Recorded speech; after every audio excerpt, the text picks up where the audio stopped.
Movie की शुरुआत अंतरिक्ष में तैरते एक विशाल स्पेसशिप से होती है जो पृथ्वी से दूर एक नए ग्रह की ओर जा रहा है। इस मिशन का उद्देश्य उस ग्रह पर इंसानी कॉलोनी बसाना है। जहाज में मौजूद सारे यात्री और क्रू सदस्य हाइबरनेशन पॉड्स में गहरी नींद में हैं, जबकि जहाज ऑटो पायलट मोड पर अपनी मंजिल की तरफ बढ़ रहा है। लेकिन अचानक रास्ते में उल्कापिंडों की एक बारिश जहाज से टकरा जाती है। लगातार टक्करों की वजह से स्पेसशिप बुरी तरह क्षतिग्रस्त हो जाता है। स्थिति को संभालने के लिए जहाज का AI system emergency protocol active कर देता है और सभी हाइबरनेशन पॉड्स को लॉन्च कर देता है ताकि वे पास के किसी रहने योग्य ग्रह पर इमरजेंसी लैंडिंग कर सकें। इन्हीं पॉड्स में से एक में मौजूद है एंडी रामिरेज, जो एक माइनिंग इंजीनियर है। अचानक झटकों से उसकी नींद खुल जाती है। वह पूरी तरह घबराया हुआ है क्योंकि उसे समझ नहीं आता कि क्या हो रहा है। तभी पॉड के रोबोटिक सिस्टम उसे ऑटोमेटिकली स्पेस सूट पहनाते हैं और लैंडिंग के लिए तैयार करते हैं। जब एंडी बाहर देखता है तो उसे अपने जैसे कई पॉड्स उस अनजान ग्रह की ओर गिरते हुए दिखाई देते हैं। एंट्री के दौरान रफ्तार इतनी तेज होती है कि कुछ पॉड्स में आग भी लग जाती है। किसी तरह एंडी का पॉड बच जाता है, लेकिन वह तेजी से नीचे गिरते हुए एक पहाड़ी से टकरा जाता है। जोरदार टक्कर के बाद एंडी बेहोश हो जाता है। कुछ देर बाद जब उसे होश आता है तो वह खुद को उल्टे पड़े पॉड के अंदर पाता है। बाहर सन्नाटा है, आसपास कोई और पॉड दिखाई नहीं देता। उसका स्पेस सूट एआई, जिसका नाम लियोनार्ड है, उसे बताता है कि पॉड क्रैश में बुरी तरह डैमेज हो चुका है और उसे तुरंत बाहर निकलना होगा। एंडी गेट खोलने की कोशिश करता है, लेकिन दरवाजा जाम हो चुका है। कई कोशिशों के बाद भी जब वह नहीं खुलता तो एंडी कांच तोड़ने की कोशिश करता है। कांच बेहद मजबूत है। वह अपनी इमरजेंसी किट चेक करता है, लेकिन उसमें सीमित टूल्स हैं क्योंकि वह सिर्फ एक माइनिंग इंजीनियर है, कोई सोल्जर या स्पेशलिस्ट नहीं। आखिरकार वह फायर एक्सटिंग्विशर की मदद से कांच तोड़ देता है, लेकिन जैसे ही वह बाहर निकलने की कोशिश करता है, पॉड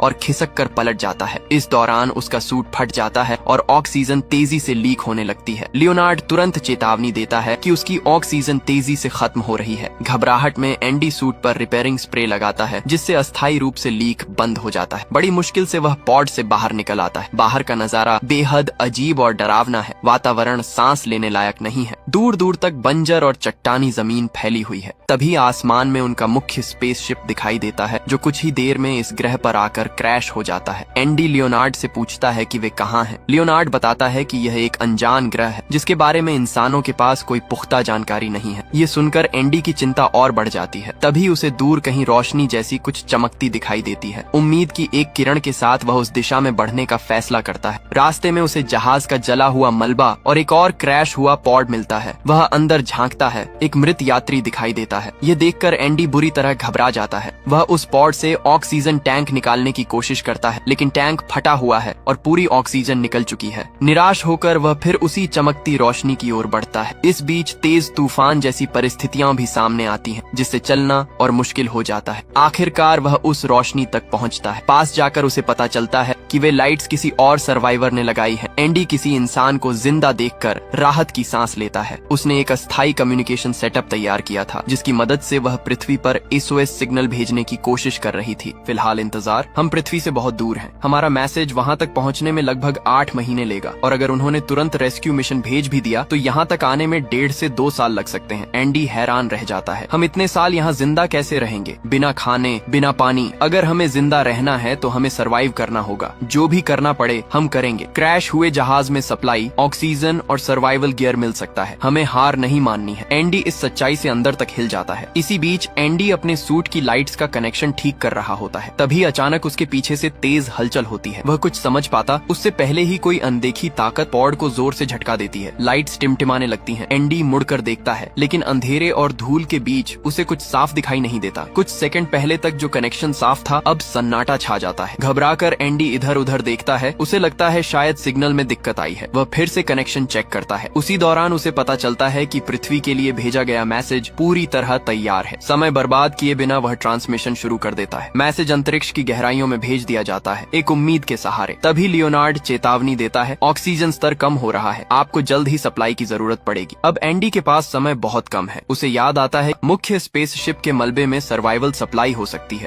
बेचैनी और डर के बावजूद उसे आगे बढ़ना ही होगा। वह फ्लेयर्स और कुछ उपकरण अपने साथ लेता है और जहाज के मलबे की ओर निकल पड़ता है। रास्ते में वह बाकी सर्वाइवर्स से संपर्क करने की कोशिश करता है, लेकिन हर चैनल पर सन्नाटा है, कोई जवाब नहीं। हताश होकर वह चिल्ला उठता है। इस अनजान खामोश ग्रह पर उसकी आवाज गूंजकर वापस लौट आती है और तभी उसके कम्युनिकेशन सिस्टम में हल्की सी आवाज सुनाई देती है, एक कमजोर लेकिन जिंदा आवाज। हेलो, क्या कोई मुझे सुन सकता है? है, एंडी की सांस रुक जाती है। ये नाओमी थी। नाओमी की आवाज कांप रही थी। वह एंडी से कहती है, मुझे मदद की जरूरत है। मेरा पैर पॉड के मलबे में बुरी तरह फंसा हुआ है। मैं बाहर नहीं निकल पा रही। वह पूरी तरह अपने पॉड के अंदर कैद थी। दर्द और डर उसकी आवाज में साफ महसूस हो रहा था। प्लीज यहाँ आकर मेरी मदद करो, मैं अकेले नहीं निकल सकती। एंडी एक पल के लिए चुप हो जाता है। उसके मन में डर, जिम्मेदारी और असमंजस सब एक साथ उमड़ पड़ते हैं। नाओमी अपनी लोकेशन ट्रांसमिट करती है, लेकिन तभी लियोनार्ड चेतावनी देता है, ऑक्सीजन स्तर अत्यंत कम है। वर्तमान सप्लाई में उस लोकेशन तक पहुंचना जोखिम भरा है। लियोनार्ड सुझाव देता है कि एंडी पहले मुख्य जहाज के मलबे की ओर जाए, जहां उसे अतिरिक्त ऑक्सीजन और संसाधन मिल सकते हैं। एंडी भारी मन से नाओमी से कहता है, मेरे पास बहुत कम ऑक्सीजन है। अगर मैं अभी तुम्हारे पास आया तो शायद तुम्हें तो बचा लूं, लेकिन खुद जिंदा नहीं बच पाऊंगा। नाओमी हिम्मत नहीं हारती। वह तुरंत कहती है, मेरे पॉड में अतिरिक्त ऑक्सीजन टैंक है, तुम यहाँ तक पहुँच जाओ, फिर हम दोनों बच सकते हैं। प्लीज कोशिश करो। कुछ सेकंड की चुप्पी के बाद एंडी फैसला कर लेता है। वह उसकी लोकेशन की तरफ बढ़ना शुरू करता है। अब ग्रह पर अंधेरा फैल चुका है। चारों तरफ ठंडी हवाएं चल रही हैं। एंडी नाओमी से लगातार बात करते हुए आगे बढ़ रहा है ताकि दोनों का हौसला बना रहे, लेकिन चलते चलते एंडी को अजीब सा एहसास होने लगता है, जैसे कोई उसे देख रहा हो। वह तुरंत लियोनार्ड से आसपास स्कैन करने को कहता है। लियोनार्ड जवाब देता है, मेरे पास एडवांस्ड बायोलॉजिकल स्कैनिंग फीचर उपलब्ध नहीं है। नाओमी हल्के कटाक्ष में कहती है, कंपनी ने पैसे बचाने के लिए पुराना AI इंस्टॉल किया है। उन्हें हमारी जान से ज्यादा बजट की चिंता थी। एंडी खुद को समझाता है कि शायद यह उसका वहम है, लेकिन कुछ कदम आगे बढ़ते ही उसे जमीन पर छोटे छोटे गोल छेद दिखाई देते हैं। जिज्ञासा में वह उनका पीछा करता है और अचानक एक बड़े गड्ढे के किनारे पहुंच जाता है। गड्ढे के अंदर अजीब सी जालीदार संरचनाएं थीं, जैसे किसी विशाल मकड़ी का जाल। एंडी के रोंगटे खड़े हो जाते हैं। वह धीरे से पीछे हटता है और नाओमी से कहता है, मुझे लगता है यहाँ कोई स्पाइडर जैसा एलियन हो सकता है। नाओमी उसे कहीं रुकने से मना करती है, चलते रहो, मत रुको। लेकिन अब अजीब आवाजें भी सुनाई देने लगती हैं। जमीन के नीचे से चारों ओर से हर तरफ जाली जैसी संरचनाएं फैली हुई हैं। अचानक उसके सामने से कुछ तेजी से भागता है। एंडी तुरंत अपनी सूट लाइट्स बंद कर देता है और चट्टानों के पीछे छुप जाता है। उसी समय नाओमी घबराई हुई आवाज में कहती है, मैं अपने सिस्टम में कुछ ट्रैकर्स देख पा रही हूँ। हमारी टीम के सदस्यों के ट्रैकर्स तुम्हारी ओर बढ़ रहे हैं। वह उनके सूट में लगे ट्रैकिंग चिप्स के जरिए लोकेशन देख पा रही थी। वे तुम्हारे बहुत पास हैं, लेकिन वे कोई रिस्पॉन्स नहीं दे रहे। एंडी को कुछ दिखाई नहीं दे रहा था। वह लियोनार्ड को उन ट्रैकर्स से लिंक करने को कहता है। लिंक होते ही पता चलता है कि वे सिग्नल उसके 100 मीटर के अंदर है। तभी नाओमी की आवाज अचानक बदल जाती है, भागो एंडी, वे जिंदा नहीं है। मतलब साफ था, वहाँ टीम के लोग नहीं, कुछ और था जो उनके सूट पहने हुए था। लेकिन डर के साथ साथ जिज्ञासा भी एंडी के अंदर जाग चुकी थी। वह अपनी फ्लेयर गन निकालता है और आसमान की ओर फायर करता है। लाल रोशनी पूरे इलाके को चमका देती है और उसी रोशनी में वह चीज दिखाई देती है, एक भयानक विशाल एलियन क्रिएचर, लंबे पैरों वाला, मकड़ी जैसा शरीर और इंसानी सूट के फटे हुए टुकड़े उसके जाल में फंसे हुए। एंडी की सांस अटक जाती है। उसे समझ आ जाता है यह प्राणी उनकी टीम के सदस्यों को मार चुका है और शायद खा भी चुका है। अगले ही पल वह पूरी ताकत से भागने लगता है। क्रिएचर भी बिजली की रफ्तार से उसका पीछा करता है। भागते भागते एंडी एक संकरी दरार में गिर जाता है। वह सोचता है कि शायद वह बच गया, लेकिन वह एलियन ऊपर से दरार में झांकता है और अपने लंबे पैरों से हमला करने की कोशिश करता है। एंडी किसी तरह खुद को छुड़ाकर फिर भागता है और अचानक पैर फिसलने से पहाड़ी से नीचे लुढ़क जाता है। वह सीधा बर्फ से ढकी ढलान पर गिरता है। बर्फ होने की वजह से उसकी जान तो बच जाती है, लेकिन वह बुरी तरह हिल चुका है। कुछ देर बाद जब वह संभलता है तो महसूस करता है फिलहाल उस एलियन से उसका पीछा छूट चुका है। पहाड़ी से गिरने के बाद अचानक लियोनार्ड की चेतावनी गूंजती है, ऑक्सीजन लीक डिटेक्टेड। एंडी तुरंत अपने सूट को चेक करता है। गिरने की वजह से उसके स्पेस सूट में फिर से कट लग गया था। ऑक्सीजन तेजी से बाहर निकल रही थी। घबराहट में वह अपना आखिरी रिपेयर स्प्रे इस्तेमाल करता है और किसी तरह सूट को सील कर देता है, लेकिन अब स्प्रे खत्म हो चुका था। मतलब साफ था, अगली बार सूट फटा तो बचने का कोई रास्ता नहीं। नाओमी चिंतित होकर पूछती है, क्या हुआ? एंडी उसे पूरे एलियन हमले के बारे में बताता है, जाले, मरे हुए लोग और वो भयानक प्राणी। जैसे ही वह बात खत्म करता है, अचानक कम्युनिकेशन चैनल पर एक और आवाज जुड़ती है, एंडी मेरी मदद करो। ये ड्वेन की आवाज थी। एंडी चौंक जाता है क्योंकि उसने खुद अपनी आंखों से ड्वेन को मारे जाते देखा था, लेकिन आवाज साफ थी और ड्वेन मदद के लिए चिल्ला रहा था। वह कह रहा था कि वह क्रिएचर से लड़ रहा है और उसे तुरंत मदद चाहिए। नाओमी भी सिग्नल देख पा रही थी। ट्रैकर के अनुसार ड्वेन की लोकेशन एंडी से ज्यादा दूर नहीं थी। एंडी हिचकिचाता है, डर अब भी उसके अंदर जिंदा है। मैं वापस नहीं जाऊंगा, मैंने देखा है वो क्या कर सकते हैं। नाओमी उसे समझाती है, अगर ड्वेन जिंदा है तो उसके पास अतिरिक्त ऑक्सीजन हो सकती है, तुम्हें उसकी जरूरत है। ऑक्सीजन की मजबूरी आखिरकार एंडी को मानने पर मजबूर कर देती है, लेकिन गिरने से उसका जीपीएस खराब हो चुका था। अब नाओमी अपने सिस्टम के जरिए उसे रास्ता गाइड करती है। एंडी धीरे धीरे उस लोकेशन की तरफ बढ़ता है। अचानक अंधेरे में एक फ्लेयर जलती है। लाल रोशनी के बीच ड्वेन खड़ा दिखाई दिखाई देता है, घायल लेकिन जिंदा। एंडी उसे देखते ही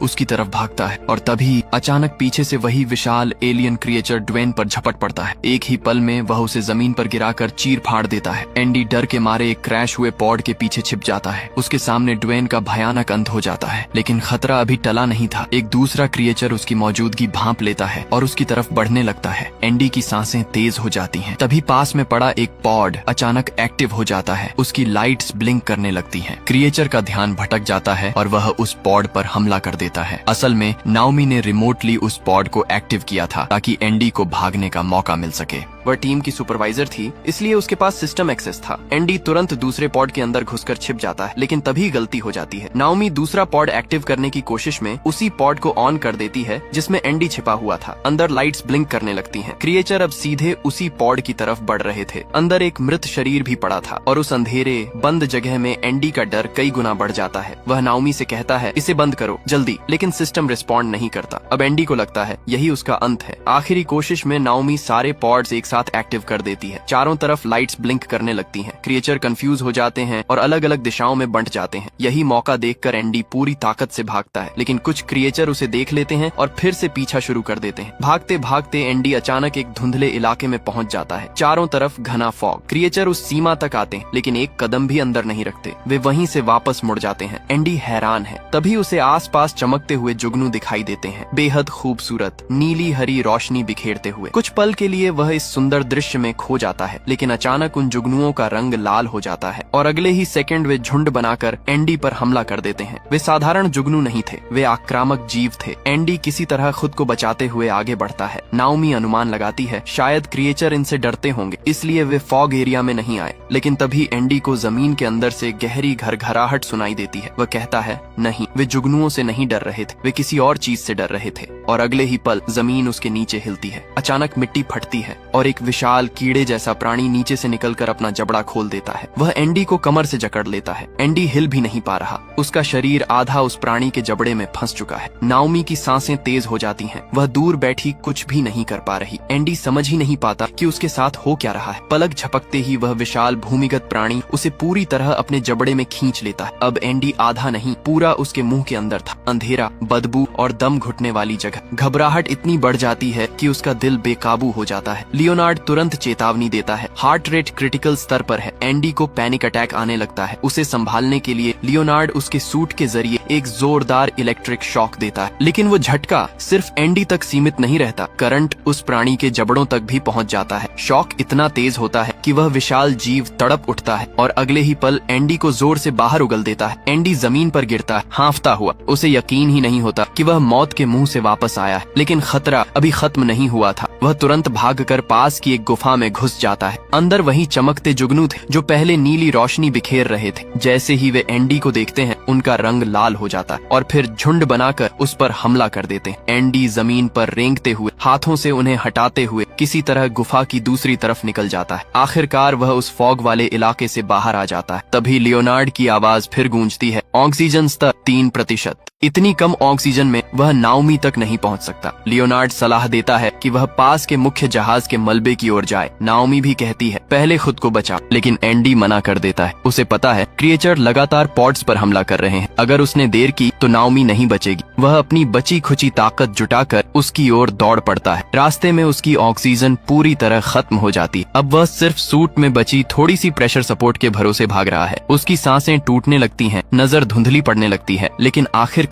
वह नाओमी के पॉड तक पहुंच जाता है। नाओमी तुरंत पॉड का दरवाजा खोलती है और उसके लिए अतिरिक्त ऑक्सीजन टैंक बाहर बढ़ा देती है। एंडी जैसे ही नया टैंक कनेक्ट करता है, उसे फिर से हवा मिलती है। वह राहत की लंबी सांस लेता है। अब बारी है नाओमी को बाहर निकालने की। उसका पैर मलबे में बुरी तरह फंसा हुआ था। एंडी पूरी ताकत लगाता है, लेकिन पैर हिलता तक नहीं। आखिरकार वह नाओमी की इमरजेंसी किट चेक करता है। उसमें प्रोफेशनल टूल्स थे जो उसे कभी दिए ही नहीं गए थे। दोनों राहत की सांस लेते हैं, लेकिन तभी उनकी नजर फर्श पर पड़े खून के निशानों पर जाती है। ऐसा लग रहा था कि किसी लाश को घसीट कर ले जाया गया हो। डर के बावजूद बावजूद वे उन निशानों का पीछा करते हैं। आगे जाकर उन्हें इंसानी शरीर के टुकड़े और जाली दिखाई देती है। उन्हें समझ आ जाता है कि खतरा अभी खत्म नहीं हुआ। तभी एक क्रीचर वहां आ जाता है। दोनों तुरंत अपनी लाइट्स बंद कर छुप जाते हैं। क्रीचर आकर अपने पेट से इंसानी हड्डियां और हेलमेट बाहर निकालता है। उनमें से एक हेलमेट ड्वेन का था। ये देखकर दोनों कांप उठते हैं। कुछ देर बाद वह क्रीचर वहां से चला जाता है। मौका देखकर दोनों पीछे हटने लगते हैं। तभी एक और क्रीचर वहां आ जाता है। वह उन्हें तुरंत नहीं देखता, इसलिए वे चुपचाप पीछे हटते हैं। लेकिन एंडी से हल्की सी आवाज हो जाती है। क्रीचर उन्हें देख लेता है। दोनों भागकर पास के एक एयरलॉक में घुस जाते हैं और गेट लॉक कर देते हैं। बाहर क्रीचर गेट को तोड़ने लगता है। एंडी दूसरी तरफ वाले कार्गो बे के गेट को खोलने की कोशिश करता है, लेकिन नाओमी कहती है, हम फंस चुके हैं, ये गेट अंदर से नहीं खुलेगा, इसका कंट्रोल बाहर है, वहीं जहां वह क्रीचर खड़ा है। अब वे सचमुच फंस चुके थे। क्रीचर गेट को लगभग तोड़ ही देता है। दोनों समझ जाते हैं कि अब बचने का कोई रास्ता नहीं। वे बैठ जाते हैं मौत का इंतजार करते हुए। इस आखिरी पल में एंडी अपनी फैमिली को याद करने लगता है। वह बताता है कि उसकी फैमिली कार एक्सीडेंट में मारी गई थी और वह खुद को उसका जिम्मेदार मानता है क्योंकि वह गाड़ी चला रहा था। नाओमी उसे कहती है, खुद को दोष देना बंद करो। अगर मैं आज जिंदा हूँ तो सिर्फ तुम्हारी वजह से। तुम एक अच्छे इंसान हो। दोनों भावुक होकर एक दूसरे को गले लगाते हैं, अलविदा कहते हैं। उसी समय नाओमी की नजर एंडी के सूट पर पड़ती है। उस पर जुगनुओं का एक छोटा झुंड चिपका हुआ था, जो शायद गुफा से निकलते समय उसके साथ चिपक गया था। और तभी क्रीचर गेट तोड़कर अंदर घुस आता है। नाओमी बिना समय गंवाए एंडी के सूट से वे जुगनू पकड़कर उस क्रीचर के ऊपर फेंक देती है। जैसे ही नाओमी जुगनुओं का झुंड उस क्रीचर पर फेंकती है, वे तुरंत लाल होकर उस पर हमला करने लगते हैं। क्रीचर तड़पने लगता है और कुछ पल के लिए उसका ध्यान भटक जाता है। इसी मौके का फायदा उठाकर एंडी और नाओमी बाहर निकलते हैं और उस बटन को दबा देते हैं, जिससे कार्गो बे का गेट खुल जाता है। दोनों तेजी से कार्गो बे की ओर भागते हैं, लेकिन वे आगे नहीं बढ़ पाते। वे ऊंचाई पर थे और नीचे कार्गो बे का हिस्सा था। पीछे से क्रीचर फिर संभल कर उनकी ओर आने लगता है। एंडी गेट बंद करने की कोशिश करता है ताकि क्रीचर अंदर न आ सके, लेकिन किसी वजह से गेट बंद नहीं होता। अगले ही पल वे दोनों और वह क्रीचर साथ में नीचे गिर जाते हैं। अब वह क्रीचर उनके ठीक सामने खड़ा था। उसी समय एंडी की नजर नाओमी के गिरे हुए सूट रिपेयरिंग स्प्रे पर पड़ती है। वह तुरंत उसे उठाकर क्रीचर के मुंह पर फेंक देता है। स्प्रे चिपकने वाला था और उसका जबड़ा कुछ पल के लिए सील हो जाता है। इसी का फायदा उठाकर दोनों फिर भागते हैं, लेकिन क्रीचर खुद को छुड़ाकर दोबारा उनके पीछे आ जाता है। भागते भागते एक जगह दोनों गिर जाते हैं। स्थिति बेहद खराब थी। तब नाओमी एंडी से कहती है, हमें इसे मारना ही होगा। मैं इसका ध्यान भटकाती हूँ, तुम इसे खत्म करने का तरीका ढूंढो। एंडी आसपास देखता है और उसे कुछ पॉड्स दिखाई देते हैं जो अब भी सही सलामत थे। उसके दिमाग में एक योजना बनती है। वह ऊपर चढ़कर सबसे ऊंचे पॉड तक पहुंचता है। उसका प्लान था